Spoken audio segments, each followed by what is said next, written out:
common thing with hardwood floors and maintenance that people are always asking me, and it's about how to get this right here where it's gotten dark, where the stain has worn off and the polyurethane has worn off, and they don't want to sand their floors, so how can we get that up? A lot of people will say, no, you got to sand the floor, but actually you don't.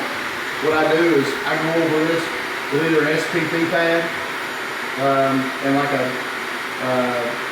120 screen, and I will just get that dark off. It'll just come right off, and then I put a new coat of urethane on.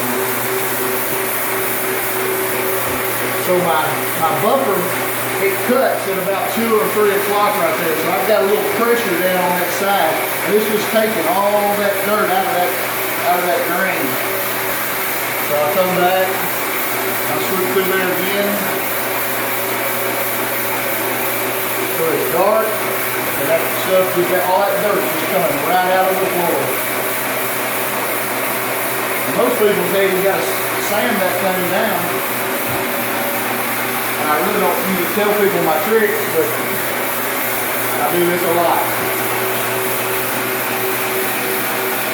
So I'll usually just go with the grain right here because I really screen it pretty hard.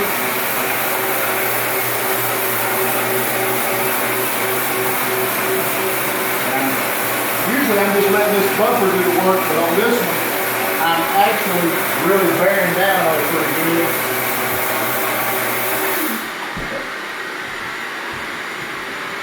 So if you want to know what it'll look like when I get finished with it, all you got to do is see if you've got it all out. Okay, put a little stain, put a little water on there, and all that dark's gone. That's what it'll look like when I get through putting a coat of urethane on it.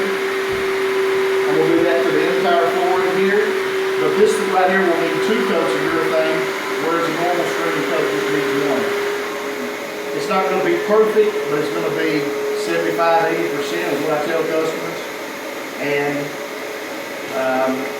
that usually will get them back in. Because you take a brand new floor and make it 75–80% in about a year if you've got dogs, dinner parties, and a lot of kids. So, little trick, touch, and we'll see.